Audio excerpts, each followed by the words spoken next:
Alors, nous abordons maintenant la dernière sous-partie de la fiscalité des revenus des personnes physiques appliquée aux entreprises en regardant d'un peu plus près les bénéfices non commerciaux, les BNC. Alors, les bénéfices non commerciaux sont une autre catégorie de revenus des entreprises imposables au titre de l'impôt sur le revenu des personnes physiques. Alors, vous vous souvenez le schéma qu'on avait vu au tout début et qu'on a revu souvent pour repérer les BNC en tant qu'autre catégorie, donc avec les bénéfices industriels et commerciaux de revenus des entreprises au titre de l'IRPP. Bon, vous vous souvenez qu'on n'étudiera pas les bénéfices agricoles qui sont la troisième catégorie de ce type de revenus, créée donc en 1917, hein, en fait. Ces catégories ont été créées un peu spécialement. Elles visent, pour ce qui concerne les bénéfices non commerciaux, cette catégorie vise essentiellement ce qu'on appelle les professions libérales. On va revenir dessus. Mais les bénéfices non commerciaux sont une catégorie beaucoup plus large que les professions libérales. Donc on a une définition des bénéfices non commerciaux qui nous est donnée par le Code général des impôts, c'est l'article 92 hein, du CGI, que je vais vous lire, qui est intéressante. Sont considérés comme provenant de l'exercice d'une profession non commerciale ou comme revenus assimilés aux bénéfices non commerciaux, les bénéfices des professions libérales, des charges et offices dont les titulaires n'ont pas la qualité de commerçants, et de toutes occupations, exploitations lucratives et sources de profit ne se rattachant pas à une autre catégorie de bénéfices ou de revenus. Par parenthèse, il faut indiquer qu'une grande partie hein, de cet article que je viens de lire est repris mot pour mot de la loi du 31 juillet 1917. Donc là, on est l'article 30 de la loi, 31 juillet 1917. Donc là, ça illustre un peu ce qu'on évoquait en début de cours, à savoir, il y a une très grande instabilité de la fiscalité, mais certaines choses dans la fiscalité ne bougent pas beaucoup. Donc là, c'est l'exemple de grande stabilité, au contraire, de certaines notions. Donc la notion de bénéfices non commerciaux est une notion, comme vous le voyez, très très stable. Elle date des tout débuts de l'impôt sur le revenu. Alors, dans ce contexte, les bénéfices non commerciaux sont donc une catégorie très très hétérogène, comme l'étaient un tout petit peu les bénéfices industriels et commerciaux. Et là, les bénéfices non commerciaux sont une catégorie encore plus diversifiée que les bénéfices industriels et commerciaux. Cette catégorie des bénéfices non commerciaux comprend, comme je l'ai lu à l'instant, les revenus des professions libérales, mais aussi, par exemple, les droits d'auteur, par exemple, les produits de la propriété intellectuelle en général, et toutes sortes de revenus des personnes physiques, et ça c'est très très important, qui ne sont ni rattachables au salaire, donc à l'IRPP des ménages, je dirais, ni rattachables aux bénéfices industriels et commerciaux, ou aux bénéfices agricoles. L'article 92 du Code général des impôts, dont j'ai lu une partie, j'ai lu en fait le premier paragraphe, continue en donnant toute une liste, naturellement non exhaustive, des types de bénéfices qui peuvent être intégrés dans les bénéfices non commerciaux. Donc on va regarder ça, mais la liste est vraiment extrêmement longue. Il y a un très grand spectre de revenus qui vont être pris dans les bénéfices non commerciaux. Alors, pour tenter de simplifier, comme on a essayé de le faire tout au long de ce cours, on peut considérer qu'il y a trois types de bénéfices non commerciaux. J'identifie les BNC de base. On peut identifier aussi ce qu'on appelle les BNC accessoires. Et j'ajoute, conformément à l'esprit hein, du Code général des impôts, ce que j'appelle personnellement des BNC balais, des bénéfices non commerciaux balais comme le balai. Commençons par les bénéfices non commerciaux de base, comme vous le voyez sur la diapositive. Alors, les bénéfices non commerciaux de base sont les bénéfices réalisés par des personnes physiques. Alors, toujours personnes physiques, hein, y compris d'ailleurs, je ne l'ai pas rappelé pour les bénéfices industriels et commerciaux. Les bénéfices non commerciaux de base sont les bénéfices réalisés par des personnes physiques exerçant des professions libérales. C'est le concept de 1917 qui a été donc complété, dès cette époque-là par d'autres revenus, non rattachables à d'autres, cédules. C'était le terme employé à l'époque pour désigner, les bénéfices, industriels et commerciaux, les bénéfices non commerciaux, les bénéfices agricoles, on appelait ça des cédules, CEDULES, et on parlait d'impôt cédulaire. Alors, ces bénéfices non commerciaux de base, sont les bénéfices réalisés par des personnes, physiques exerçant des professions libérales, c'est-à-dire, qui répondent à 2 conditions principales. Les bénéfices réalisés sont réalisés par des professions indépendantes, n'ayant pas un caractère commercial ou artisanal. Sinon, on les aurait intégrés, dans les BIC. Et deuxième condition, prenant la forme de prestations de services à caractère immatériel, dans lesquelles l'activité intellectuelle joue un rôle prépondérant. Donc voilà, on a des éléments de définition des professions libérales, qui sont un élément très très important hein, dans la vie, dans les entreprises, dans la vie économique bien sûr du pays, etc. Donc ces professions libérales, ce sont des professions indépendantes n'ayant pas le caractère commercial ou artisanal, donc une sorte de premier aspect de condition négative. Bon, positif, faut que ça reste des professions indépendantes, et négatif, c'est qu'elles n'ont pas le caractère commercial et artisanal. Et une deuxième condition, ces professions doivent prendre ces activités libérales doivent prendre la forme de prestations de services à caractère immatériel dans lesquelles l'activité intellectuelle joue un rôle prépondérant. Par parenthèse, pour donner plus de corps et plus de substance à cette définition reconstituée, hein, je dirais, et notamment issue de la jurisprudence que je viens de donner des professions libérales, et partant de là d'une partie des activités des bénéfices non commerciaux. Par parenthèse, donc, je signale que l'ancienne documentation fiscale, jusqu'en 2012, et elle a été supprimée, je ne sais pas pourquoi, du site impôts.gouv.fr, mais elle était intéressante.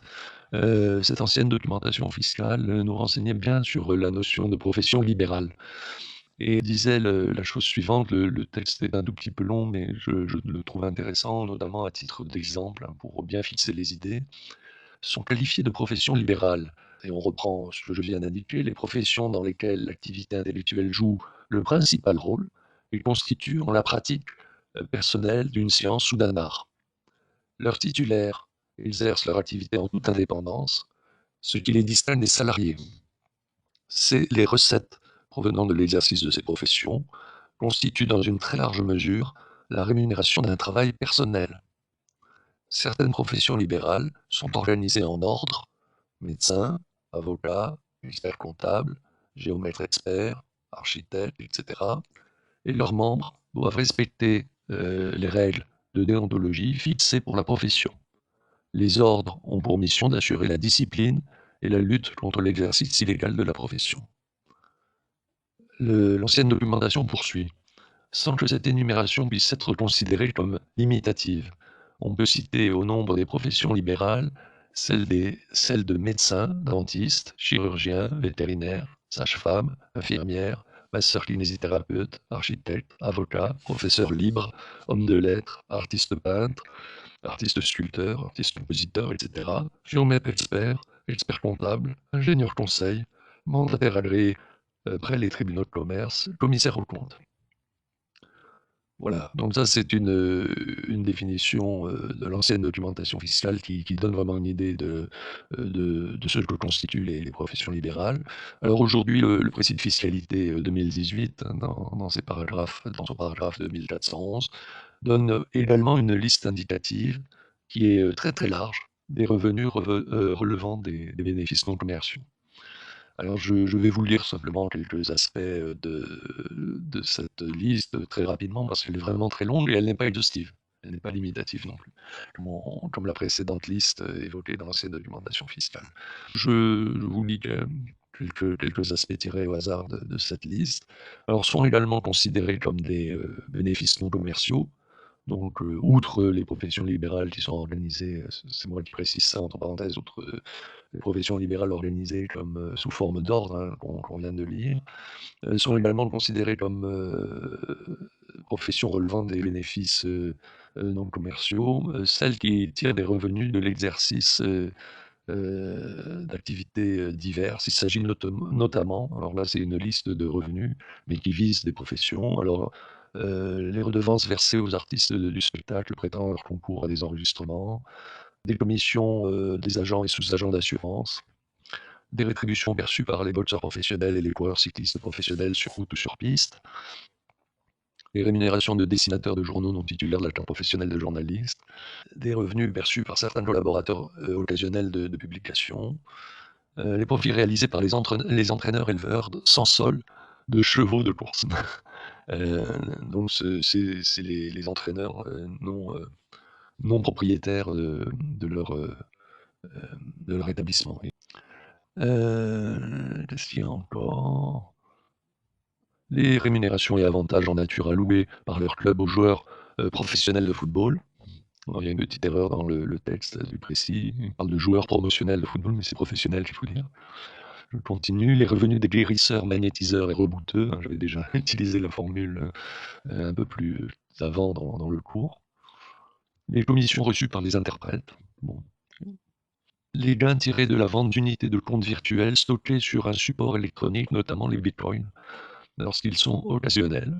Et le précis de fiscalité précise que si l'activité d'achat-vente de bitcoin est exercée à titre habituel, elle relève du régime des bénéfices industriels et commerciaux. Puis les sommes versées à un chercheur, fonctionnaire civil, par une entreprise dans le cadre d'une convention de concours scientifique, etc., etc. Donc il y a plein de cas, et pourtant la liste n'est pas exhaustive. Cette liste de professions et d'activités diverses n'est qu'indicative. De nombreux cas particuliers existent. Le précis de fiscalité renvoie au bulletin officiel des finances publiques pour d'autres cas qui ne seraient pas listés. Donc on va poursuivre avec un autre type de bénéfices non commerciaux, qui sont les bénéfices accessoires. C'est en fait la reprise, on reprend la théorie de l'accessoire ou de l'attraction. Alors, ce qu'on appelle la théorie de l'accessoire ou la théorie de l'attraction, et qu'on a vu pour les bénéfices industriels et commerciaux, c'est l'exemple du marchand de tableaux qui est aussi expert en œuvres d'art. Et ça s'applique aux bénéfices industriels et commerciaux qu'on a vus, et ça s'applique aux bénéfices non commerciaux qu'on voit maintenant. Autrement dit, si on transpose, la fiscalité va traiter comme bénéfices non commerciaux, c'est ça la théorie de l'accessoire, les revenus ne relevant pas normalement des bénéfices non commerciaux, mais qui vont relever d'une autre catégorie, hein, substantiellement, par exemple les bénéfices industriels et commerciaux, ou même les bénéfices agricoles. Mais ces bénéfices vont être traités comme bénéfices non commerciaux dès lors que les revenus sont perçus à titre accessoire par une entreprise soumise au BNC, ou un entrepreneur soumis au BNC. Je reprends l'exemple où ouais, je transpose, l'exemple du marchand de tableaux qui se faisait expert de temps en temps, que j'avais, mis en illustration, dans le cadre des bénéfices industriels et commerciaux. Là, je vais prendre, l'exemple d'un vétérinaire. Un vétérinaire donc, exerce une profession libérale, on l'a vu, à l'instant, dans la liste des professions libérales. Il tire l'essentiel de ses revenus, des soins aux animaux. À ce titre, le vétérinaire va être imposable aux bénéfices, non commerciaux de base. Pourtant, dans le cadre de son métier, il peut lui arriver de vendre, des produits et des matériels pour animaux. Des laisses, des muselières, des cages, des aliments pour animaux, des shampoings anti-puces, et cetera, et cetera. En strictement parlant, les bénéfices qu'il retire de la différence entre l'achat et la vente de ces produits ne devraient plus être considérés comme des bénéfices non commerciaux, mais comme des revenus imposables au titre des bénéfices industriels et commerciaux. Puisqu'il s'agit en fait d'actes de commerce. Vous vous souvenez, l'acte de commerce, en base, selon l'article L110-1, donc le premier article du code de commerce, vous savez ça en école de gestion du commerce, c'est un acte de commerce, c'est tout achat de biens meubles pour les revendre, soit en nature, soit après les avoir travaillés et mis en œuvre. Donc normalement, si je revends des aliments pour animaux ou des shampoings anti-puces, même si je suis vétérinaire, moi, je devrais être en principe soumis aux bénéfices industriels et commerciaux, puisque ce sont des actes de commerce. J'achète pour revendre. Eh bien, comme dans le cas de notre marchand de tableaux, et expert en œuvres d'art, par souci de simplification, de simplicité, pour éviter, qu'une même entreprise individuelle, indépendante relève de plusieurs catégories de revenus imposables, la législation fiscale va admettre que les profits tirés de la vente de produits et matériels spécialisés pour animaux, soient classés comme bénéfices non commerciaux dès lors qu'ils sont vendus par le vétérinaire. Voilà, c'est la notion de BNC, accessoire, ou par attraction, on dit également.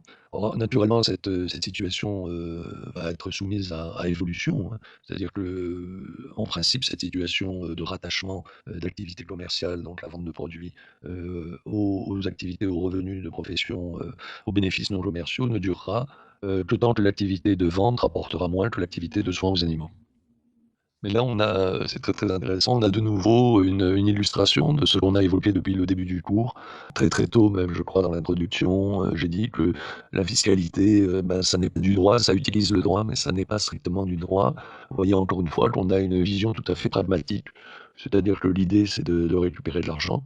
Au fond, 1 € perçu au titre des BIC et 1 € perçu au titre des BNC n'a aucune différence puisque ce sera le même type, le même taux d'imposition puisqu'ils seront intégrés à l'impôt sur le revenu des personnes physiques, donc il n'y a aucune différence. Et donc, systématiquement, contrairement aux apparences et à la complication du système, la fiscalité va choisir toujours les solutions les plus économiques, je dirais, et qui quelquefois, sont bonnes aussi pour les contribuables. C'est-à-dire qu'on va simplifier les choses, ça va simplifier la vie aux services fiscaux, ça va simplifier la vie aux contribuables et ça va rien changer. Au contraire, dans la perception, de l'argent. Je termine, sur, ces définitions avec une dernière définition qui concerne les BNC, les bénéfices non commerciaux balais. Alors inutile de chercher le mot BNC balai dans le code général des impôts, dans le casier de fiscalité. Il n'y figure pas, hein, car ces mots, que j'utilise, alors je ne sais pas si je les ai inventés, probablement pas, j'ai dû pomper ça quelque part il y a quelques années en élaborant le cours. Mais enfin l'idée, vous voyez un peu, c'est de donner une image concrète, hein, de ce type particulier de bénéfices non commerciaux.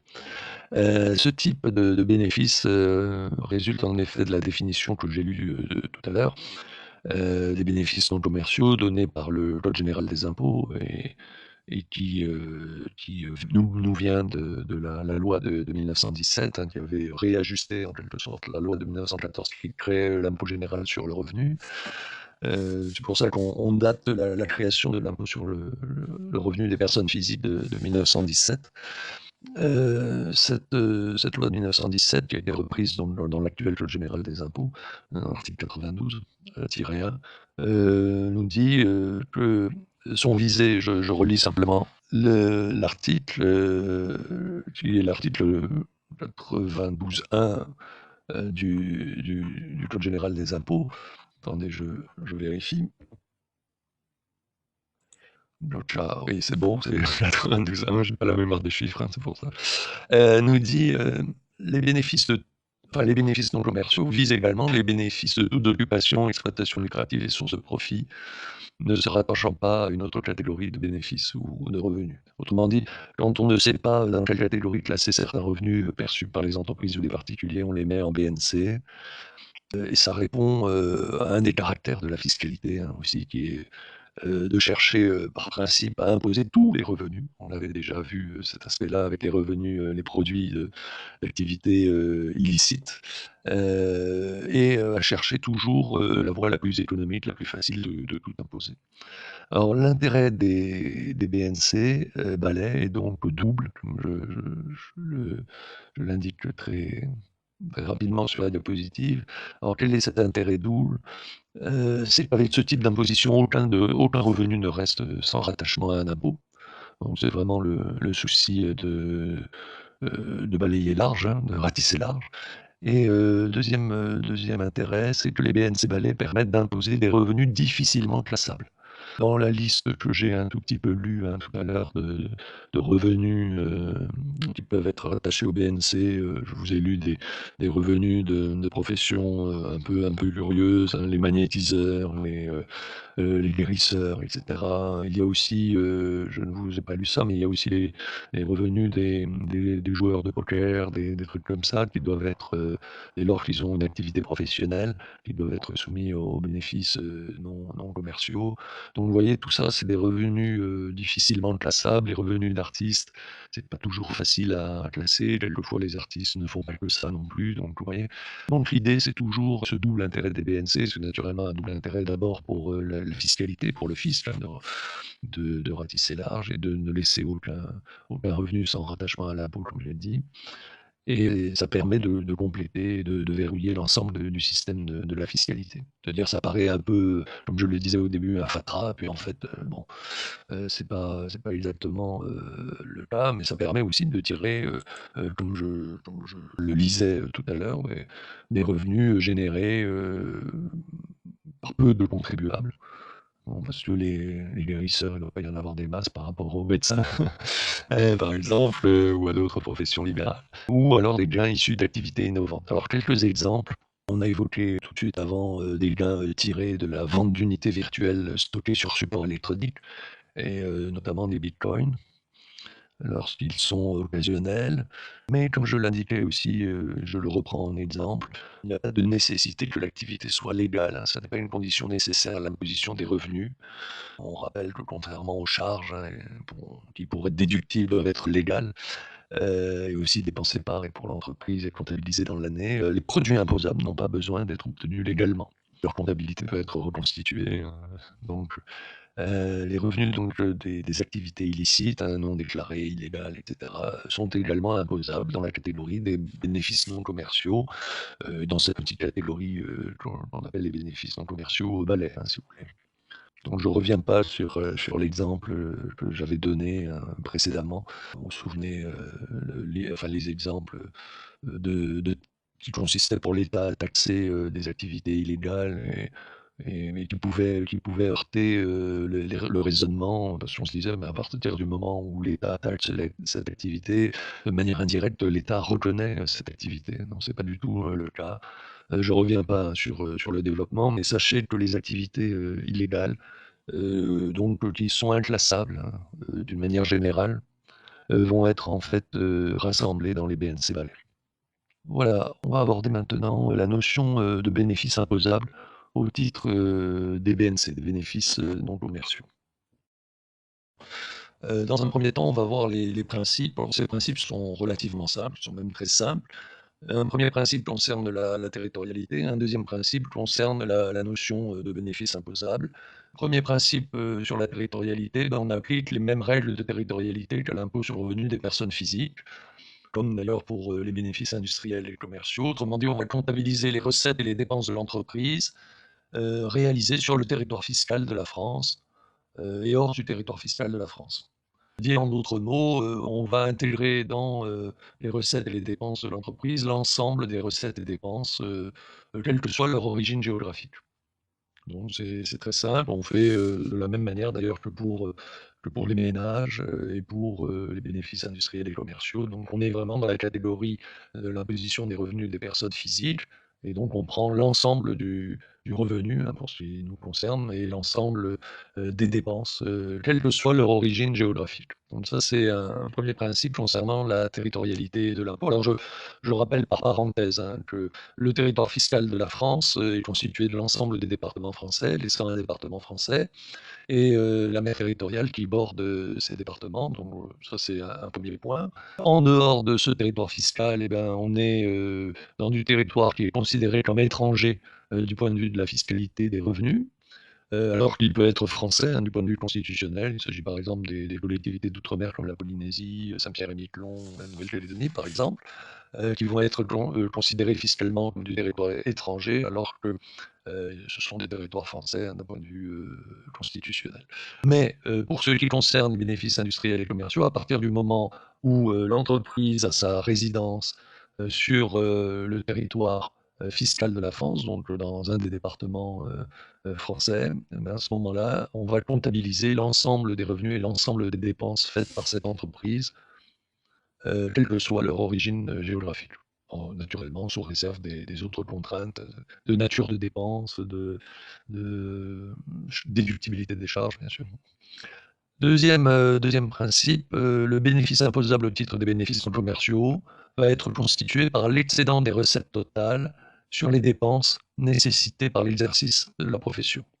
Alors, si on y regarde bien, en fait, l'excédent des recettes totales sur les dépenses nécessitées par l'exercice de la profession correspond à peu près exactement à la notion de produit imposable moins charge déductible. Donc on est dans le même contexte, si vous voulez, que les bénéfices industriels et commerciaux, à quelques exceptions près. On a déjà parlé, par exemple, du fait qu'on ne pouvait pas déduire des provisions pour les bénéfices non commerciaux, alors qu'on peut les déduire, par exemple, pour les bénéfices industriels et commerciaux. Alors, comme pour les bénéfices industriels et commerciaux, ce principe concernant le bénéfice imposable au titre des bénéfices non commerciaux va nous conduire à examiner successivement, d'une part, les produits imposables, donc les recettes totales, et d'autre part, les charges déductibles, donc les dépenses nécessitées par l'exercice de la profession. Alors, s'agissant des recettes totales, bon, c'est très très simple. Les recettes à prendre en compte vont comprendre, comme je l'indique sur la diapositive, toutes les sommes perçues en rémunération des services accomplis par l'entreprise. On va compter également dans les recettes totales les remboursements de frais versés par les clients. Alors ça va pouvoir concerner par exemple les avocats ou certaines professions comme les dentistes ou donc un certain nombre de professions libérales donc, qui engagent des frais pour le compte des clients. Donc quand ces clients remboursent, ben, on doit enregistrer ces remboursements en recettes totales. Troisième type de recette à prendre en compte dans le cadre des bénéfices non commerciaux, les produits financiers. Donc ça peut être le produit de placement, les rémunérations d'obligations, ça peut être des produits, des dividendes d'actions, ça peut être des intérêts de prêts qui ont été accordés.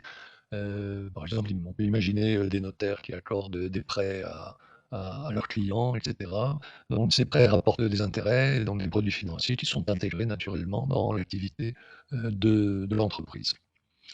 Et puis on a les subventions d'équipement, subventions publiques, qui peuvent également être comptées dans les recettes totales.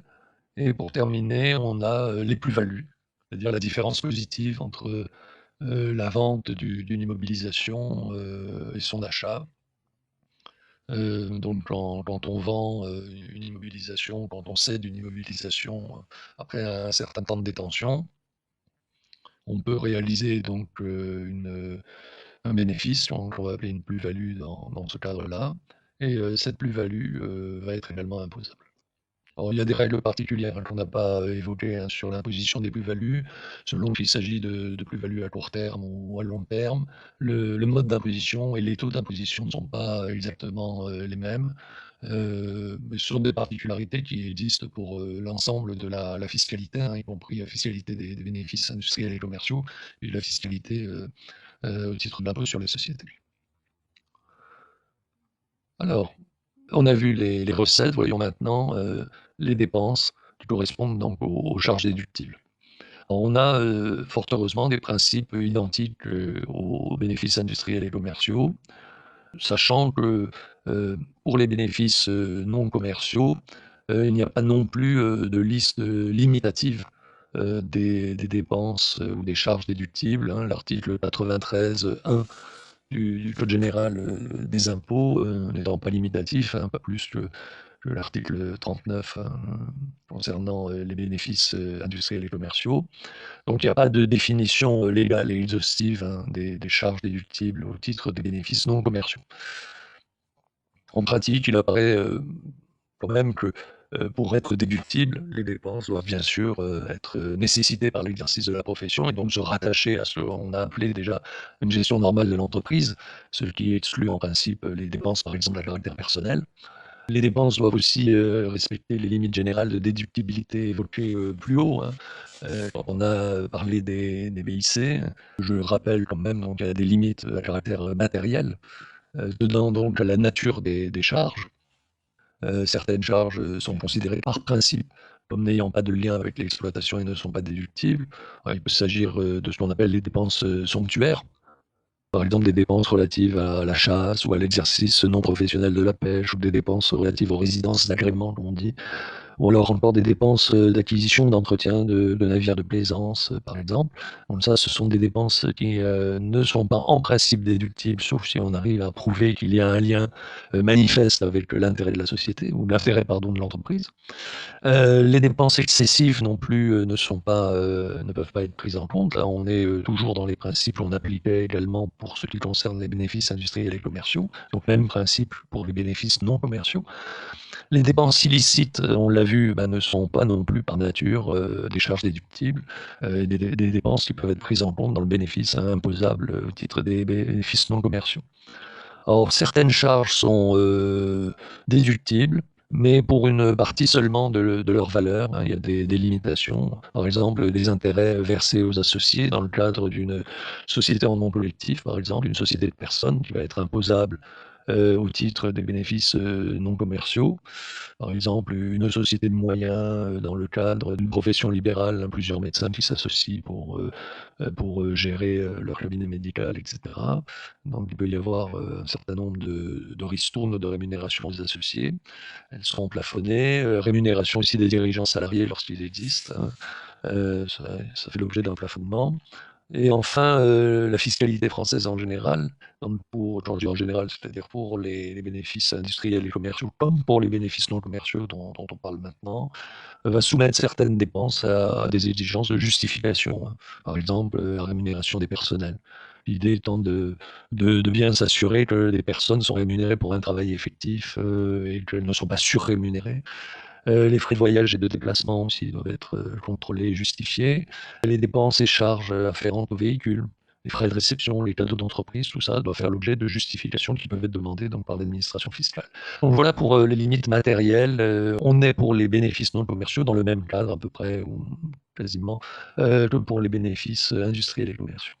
Puis il y a des limites formelles à la déductibilité des charges. Ces limites sont liées, par exemple, à l'obligation de tenue d'une comptabilité et de conservation des pièces justificatives. Alors, dans ce cadre, par exemple, les frais généraux doivent correspondre à une diminution de l'actif net de l'entreprise, donc ça doit être enregistré, doivent être justifiés aussi par des pièces comptables, hein, des factures ou des pièces équivalentes, doivent naturellement avoir été comptabilisées au cours de l'exercice d'imposition et ne doivent pas être exclus par la loi. Donc on retrouve le critère de licéité même dans le cadre formel. Dernier point, bien sûr, les dépenses doivent avoir été payées au cours de l'année civile. Alors ce dernier aspect va conduire à distinguer très sommairement les dépenses courantes qui sont déductibles intégralement et immédiatement et les dépenses amortissables dans le temps. Donc, de ce point de vue-là, on est toujours dans le cadre des bénéfices industriels et commerciaux. Donc, je ne vais pas trop développer cet aspect. Je signale simplement que pour les dépenses déductibles intégralement et immédiatement, on retrouve les achats de fournitures, de services et de travaux, les frais de personnel, les frais de transport, les loyers, les impôts et les taxes encourus avant le résultat, hein, non pas après le résultat, les cotisations diverses, hein, les assurances, frais divers de gestion, les charges financières, les moins-values, etc. Tout ça, ça doit être déduit intégralement et immédiatement, donc ça, c'est dans la catégorie notamment intégrable, pardon, dans la catégorie des frais généraux. Puis il y a les amortissements hein, qui vont être déductibles suivant les règles applicables aux bénéfices industriels et commerciaux. Donc on ne va pas reparler de ça, on a été assez précis, assez long en tout cas sur cet aspect-là. Mais ça oblige les exploitants au titre des bénéfices non commerciaux à tenir une comptabilité de caisse, donc avec un enregistrement des recettes et des dépenses au jour le jour, à défaut d'une comptabilité qu'on appelle une comptabilité d'engagement qui est exigée pour les bénéfices industriels et commerciaux. Et les entrepreneurs doivent, au titre des bénéfices non commerciaux, tenir également un registre de leurs immobilisations. Pour information, le détail des charges déductibles au titre des bénéfices non commerciaux figure dans l'article 93 du Code général des impôts. Encore une fois, même si c'est détaillé, la liste n'est pas exhaustive. Dernier petit point, c'est le cas particulier des provisions. Alors les provisions, hein, pour le calcul des bénéfices non commerciaux, les provisions ne sont pas considérées comme des charges déductibles, contrairement à ce qu'on applique, hein, pour les, bénéfices industriels et commerciaux. Voilà, c'est une des grandes différences, je dirais, entre BNC et BIC. Alors pour terminer, voyons, très rapidement les obligations, des contribuables au titre des bénéfices non commerciaux.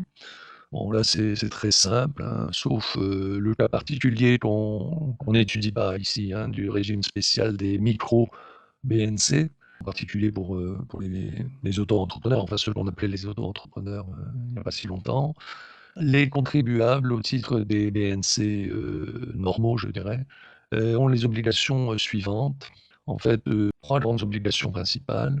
Une obligation de déclaration, spéciale et détaillée à souscrire chaque année indiquant la nature et le montant, des recettes et des dépenses, le montant, des plus-values nettes et le tableau d'amortissement.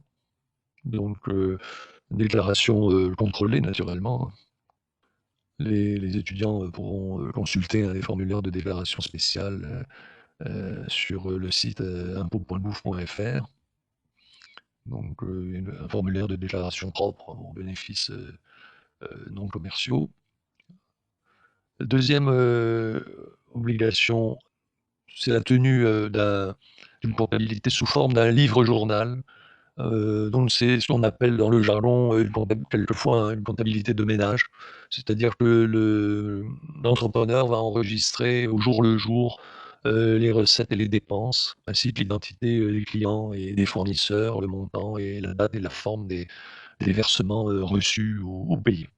Voilà, hein, c'est relativement simple, il y a des cahiers, des livres qui sont, en vente dans toutes les bonnes librairies, donc il y a rien à inventer et puis on peut naturellement tenir ça, de manière numérique. Et troisième obligation, des contribuables, au titre des bénéfices non commerciaux, bien sûr une obligation, légale et normale de fournir à l'administration les justificatifs des éléments déclarés. Sur la demande de l'administration, bien sûr, donc tous les justificatifs doivent être tenus à jour et fournis. Voilà, nous avons terminé cette sous-partie, concernant, les bénéfices non commerciaux, donc qui complète, les sous-parties précédentes, relatives notamment, aux bénéfices industriels et commerciaux et d'une manière générale à la fiscalité des revenus des personnes physiques appliquée aux entreprises. On a, fait, je dirais, 90-95 de notre programme à ce stade-là. On va poursuivre, cette deuxième partie avec, la fiscalité des revenus, des sociétés, autres personnes morales, autrement dit l'impôt sur les sociétés.